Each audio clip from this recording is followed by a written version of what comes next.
உலக chess champion குகேஷுக்கு தமிழக அரசு சார்பில் பாராட்டு விழா. கோப்பையை முதல்வரிடம் காண்பித்து வாழ்த்து பெற்றதோடு முதல்வர் ஸ்டாலினுக்கு மரத்தாலான செஸ் போர்டை குகேஷ் வழங்கினார்.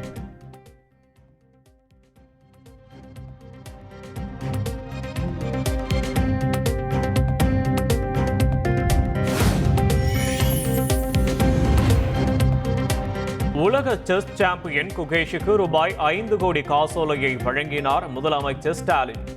குகேஷின் வெற்றி லட்சக்கணக்கான வீரர்களை உருவாக்கும் என முதலமைச்சர் பெருமிதம். முதலமைச்சர் அவர்கள் தமிழ்நாட்டில் விளையாட்டு வீரர் வீராங்கனைகள் சாதிக்க வேண்டும் என்ற நோக்கத்துடன் பல்வேறு திட்டங்களை செயல்படுத்தி வரும் மாண்புமிகு தமிழ்நாடு முதலமைச்சர் அவர்கள் குகேஷ் அவர்களுக்கு 5 கோடி ரூபாய்க்கான காசோலையை வழங்கி சிறப்பிக்கிறார்கள்.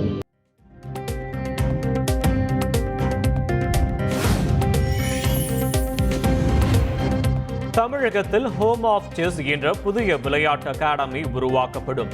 குகேஷின் விடாமுயற்சியை இளைஞர்கள் முன்மாதிரியாக எடுத்துக்கொள்ள முதல்வர் ஸ்டாலின் அறிவுறுத்தல்.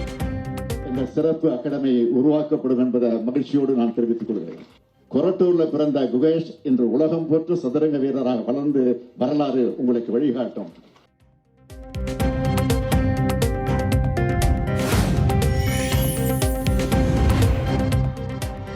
நாடாளுமன்ற மக்களவையில் ஒரே நாடு ஒரே தேர்தல் மசோதா தாக்கல்.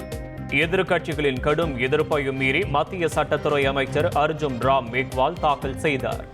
Further to amend the constitution of India, ये आइटम नंबर 18 में है और आइटम नंबर 19 में जैसे आपने कहा honourable speaker sir, with your permission I wish to move for leave to introduce the union territories laws amendment bills 2024, further to amend the Government of Union Territories Act 1963, the Government of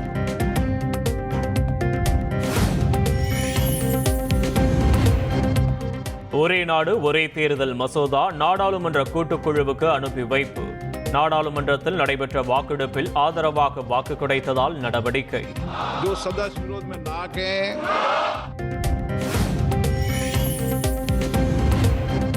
ஒரே நாடு ஒரே தேர்தல் அதிபர் ஆட்சி முறையை நோக்கி கொண்டு செல்லும்.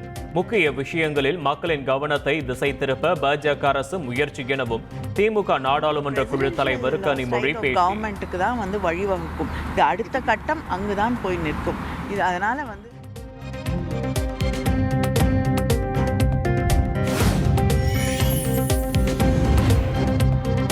காங்கிரஸ் கட்சியால் தான் ஒரே நாடு ஒரே தேர்தல் பலமுறை தள்ளி போனது.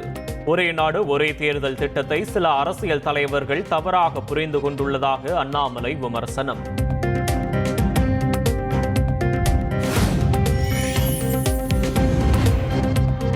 மூன்றில் 2 பங்கு பெரும்பான்மை இல்லாது மசோதாவை தாக்கல் செய்ய அனுமதி வழங்கப்பட்டது எப்படி? ஒரு அரசை 5 ஆண்டுகளுக்கு தேர்வு செய்ய வாக்காளர்களுக்கு உரிமை இருக்கிறது என டி.ஆர். பாலு பேச்சு.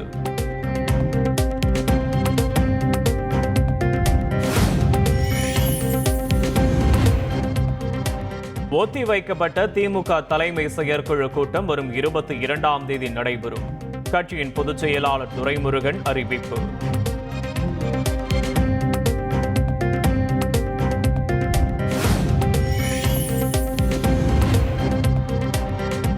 அரசு போக்குவரத்து ஓய்வூதியர்களின் கோரிக்கையை அரசு நிறைவேற்ற வேண்டும். நேரில் ஆதரவு தெரிவித்த தேமுதிக பொதுச் செயலாளர் பிரேமலதா விஜயகாந்த் பேட்டி.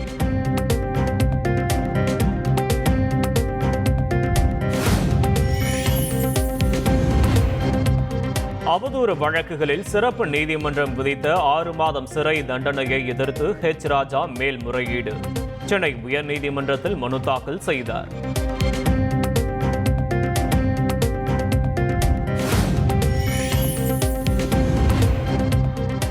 டங்ஸ்டன் சுரங்க விவகாரத்தில் மதுரை அரிட்டாப்பட்டி பகுதி மக்கள் மீண்டும் போராட்டம். டங்ஸ்டன் சுரங்கத்திற்கு வழங்கப்பட்ட அனுமதியை ரத்து செய்யாததால் மத்திய அரசு மீது குற்றச்சாட்டு.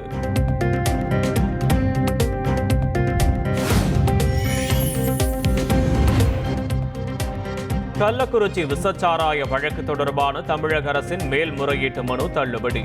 உச்சநீதிமன்றம் அதிரடி உத்தரவு.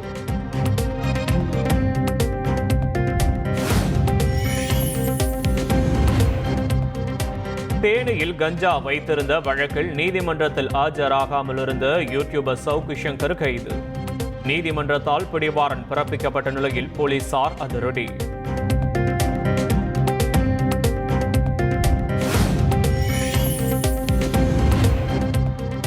விருதுநகர் மாவட்டம் ராஜபாளையத்தில் போலீசாரை தாக்கிய விவகாரத்தில் 6 பேருக்கு குண்டாஸ். ஆட்சியர் அதிரடி உத்தரவு.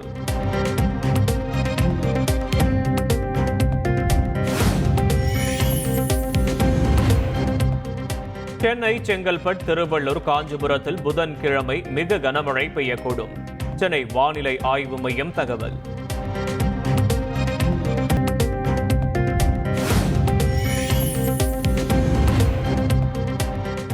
பிரிஸ்பேன் டெஸ்ட் போட்டியில் KL ராகுல், ரவீந்திர ஜடேஜா ஆகியோரின் ஆட்டத்தால் கௌரவமான ஸ்கோரை எட்டியது இந்தியா.